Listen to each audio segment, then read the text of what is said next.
12 Years a Slave by Solomon Northup, Chapter 1. Having been born a freeman, and for more than 30 years enjoyed the blessings of liberty in a free state, and having at the end of that time been kidnapped and sold into slavery, where I remained until happily rescued in the month of January 1853 after a bondage of 12 years, it has been suggested that an account of my life and fortunes would not be uninteresting to the public. Since my return to liberty, I have not failed to perceive the increasing interest throughout the Northern States in regard to the subject of slavery. Works of fiction, professing to portray its features in their more pleasing as well as more repugnant aspects, have been circulated to an extent unprecedented, and, as I understand, have created a fruitful topic of comment and discussion. I can speak of slavery only so far as it came under my own observation, only so far as I have known and experienced it in my own person. My object is to give a candid and truthful statement of facts, to repeat the story of my life without exaggeration, leaving it for others to determine whether even the pages of fiction present a picture of more cruel wrong or a severer bondage. As far back as I have been able to ascertain, my ancestors on the paternal side were slaves in Rhode Island. They belonged to a family by the name of Northup, one of whom, removing to the state of New York, settled at Hoosier in Rensselaer County. He brought with him Mintus Northup, my father. On the death of this gentleman, which must have occurred some 50 years ago, my father became free, having been emancipated by a direction in his will. Henry B. Northup, Esquire, of Sandy Hill, a distinguished counsellor at law, and the man to whom, under Providence, I am indebted for my present liberty, and my return to the society of my wife and children, is a relative of the family in which my forefathers were thus held to service, and from which they took the name I bear. To this fact may be attributed the persevering interest he has taken in my behalf. Some time after my father's liberation, he removed to the town of Minerva, Essex County, New York, where I was born in the month of July 1808. How long he remained in the latter place I have not the means of definitely ascertaining. From thence he removed to Granville, Washington County, near a place known as Slyborough, where for some years he labored on the farm of Clark Northup, also a relative of his old master. From thence he removed to the Olden Farm at Moss Street, a short distance north of the village of Sandy Hill, and from thence to the farm now owned by Russell Pratt, situated on the road leading from Fort Edward to Argyle, where he continued to reside until his death, which took place on the 22nd day of November, 1829. He left a widow and 2 children, myself and Joseph, an elder brother. The latter is still living in the county of Oswego, near the city of that name. My mother died during the period of my captivity. Though born a slave, and laboring under the disadvantages to which my unfortunate race is subjected, my father was a man respected for his industry and integrity, as many now living, who well remember him, are ready to testify. His whole life was passed in the peaceful pursuits of agriculture, never seeking employment in those more menial positions which seem to be especially allotted to the children of Africa. Besides giving us an education surpassing that ordinarily bestowed upon children in our condition, he acquired by his diligence and economy a sufficient property qualification to entitle him to the right of suffrage. He was accustomed to speak to us of his early life, and although at all times cherishing the warmest emotions of kindness and even of affection towards the family in whose house he had been a bondsman, he nevertheless comprehended the system of slavery, and dwelt with sorrow on the degradation of his race. He endeavored to imbue our minds with sentiments of morality, and to teach us to place our trust and confidence in him who regards the humblest as well as the highest of his creatures. How often since that time has the recollection of his paternal counsels occurred to me, while lying in a slave hut in the distant and sickly regions of Louisiana, smarting with the undeserved wounds which an inhuman master had inflicted, and longing only for the grave which had covered him to shield me also from the lash of the oppressor. In the churchyard at Sandy Hill, an humble stone marks the spot where he reposes, after having worthily performed the duties appertaining to the lowly sphere wherein God had appointed him to walk. Up to this period I had been principally engaged with my father in the labours of the farm. The leisure hours allowed me were generally either employed over my books or playing on the violin, an amusement which was the ruling passion of my youth. It has also been the source of consolation since, affording pleasure to the simple beings with whom my lot was cast, and beguiling my own thoughts for many hours from the painful contemplation of my fate.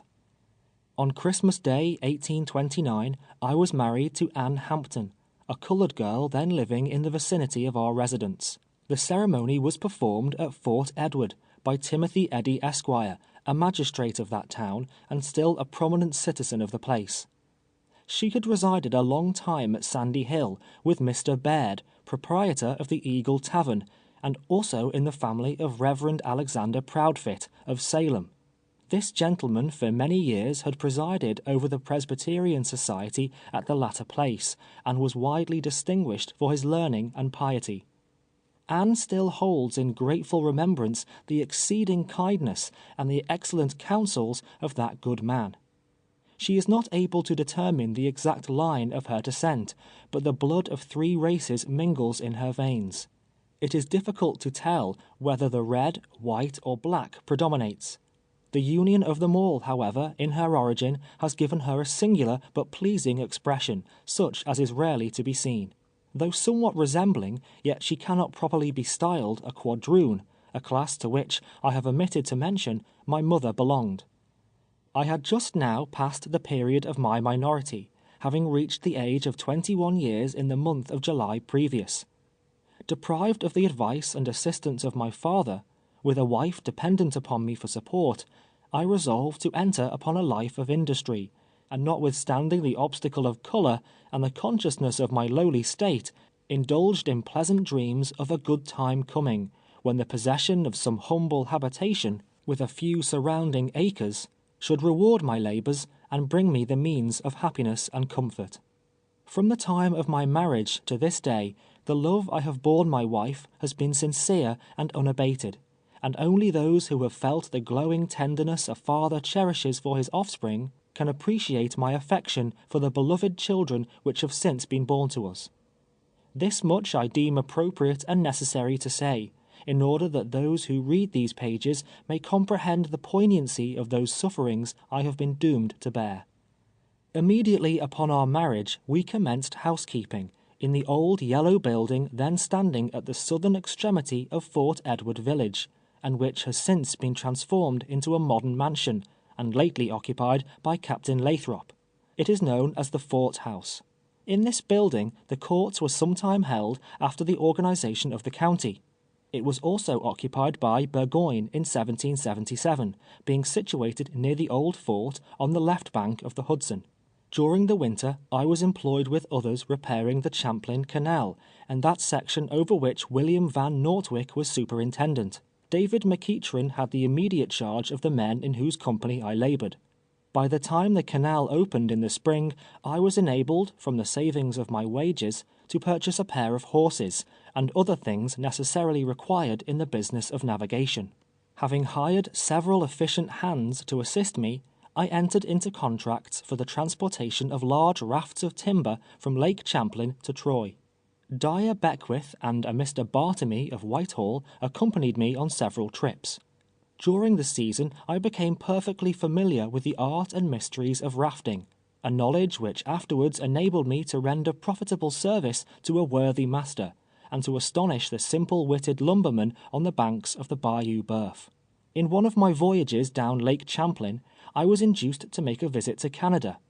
Repairing to Montreal, I visited the cathedral and other places of interest in that city, from whence I continued my excursion to Kingston and other towns, obtaining a knowledge of localities, which was also of service to me afterwards, as will appear towards the close of this narrative. Having completed my contracts on the canal satisfactorily to myself and to my employer, and not wishing to remain idle now that the navigation of the canal was again suspended, I entered into another contract with Medad Gunn, to cut a large quantity of wood. In this business I was engaged during the winter of 1831-32. With the return of spring, Anne and myself conceived the project of taking a farm in the neighborhood, I had been accustomed from earliest youth to agricultural labours, and it was an occupation congenial to my tastes. I accordingly entered into arrangements for a part of the old Oldham farm, on which my father formerly resided. With 1 cow, 1 swine, a yoke of fine oxen I had lately purchased of Lewis Brown, in Hertford, and other personal property and effects, we proceeded to our new home in Kingsbury.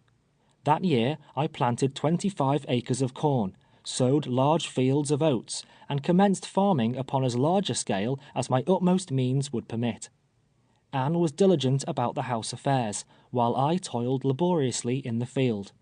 On this place we continued to reside until 1834. In the winter season I had numerous calls to play on the violin. Wherever the young people assembled to dance, I was almost invariably there. Throughout the surrounding villages my fiddle was notorious. Anne, also, during her long residence at the Eagle Tavern, had become somewhat famous as a cook.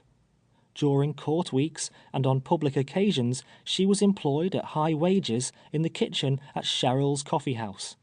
We always returned home from the performance of these services with money in our pockets, so that with fiddling, cooking, and farming we soon found ourselves in the possession of abundance, and, in fact, leading a happy and prosperous life. Well indeed would it have been for us had we remained on the farm at Kingsbury. But the time came when the next step was to be taken towards the cruel destiny that awaited me. In March 1834 we removed to Saratoga Springs. We occupied a house belonging to Daniel O'Brien on the north side of Washington Street. At that time Isaac Taylor kept a large boarding house, known as Washington Hall, at the north end of Broadway. He employed me to drive a hack, in which capacity I worked for him 2 years. After this time, I was generally employed through the visiting season, as also was Anne, in the United States Hotel, and other public houses of the place. In winter seasons, I relied upon my violin, though during the construction of the Troy and Saratoga Railroad, I performed many hard days' labor upon it. I was in the habit, at Saratoga, of purchasing articles necessary for my family at the stores of Mr. Cephas Parker and Mr. William Perry, gentlemen towards whom, for many acts of kindness, I entertained feelings of strong regard. It was for this reason that, 12 years afterwards, I caused to be directed to them the letter, which is hereafter inserted, and which was the means, in the hands of Mr. Northup, of my fortunate deliverance. While living at the United States Hotel, I frequently met with slaves, who had accompanied their masters from the South. They were always well dressed and well provided for, leading apparently an easy life, with but few of its ordinary troubles to perplex them. Many times they entered into conversation with me on the subject of slavery. Almost uniformly I found they cherished a secret desire for liberty. Some of them expressed the most ardent anxiety to escape, and consulted me on the best method of effecting it. The fear of punishment, however, which they knew was certain to attend their recapture and return, in all cases proved sufficient to deter them from the experiment. Having all my life breathed the free air of the North, and conscious that I possessed the same feelings and affections that find a place in the white man's breast, conscious, moreover, of an intelligence equal to that of some men at least with a fairer skin, I was too ignorant, perhaps too independent, to conceive how anyone could be content to live in the abject condition of a slave. I could not comprehend the justice of that law, or that religion which upholds or recognizes the principle of slavery. And never once, I am proud to say, did I fail to counsel anyone who came to me to watch his opportunity and strike for freedom. I continued to reside at Saratoga until the spring of 1841. The flattering anticipations which, 7 years before, had seduced us from the quiet farmhouse on the east side of the Hudson had not been realized. Though always in comfortable circumstances, we had not prospered.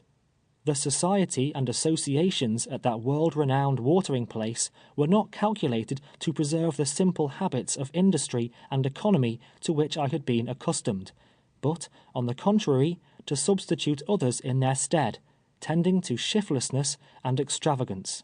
At this time we were the parents of 3 children, Elizabeth, Margaret, and Alonzo.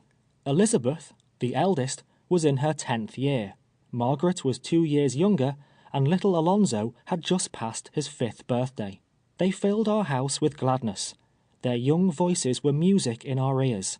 Many an airy castle did their mother and myself build for the little innocents.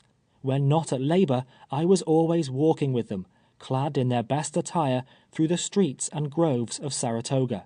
Their presence was my delight, and I clasped them to my bosom with as warm and tender love as if their clouded skins had been as white as snow. Thus far, the history of my life presents nothing whatever unusual, nothing but the common hopes, and loves, and labors of an obscure colored man, making his humble progress in the world. But now I had reached a turning point in my existence, reached the threshold of unutterable wrong, and sorrow, and despair. Now had I approached within the shadow of the cloud, into the thick darkness whereof I was soon to disappear, thenceforward to be hidden from the eyes of all my kindred, and shut out from the sweet light of liberty for many a weary year. End of chapter 1.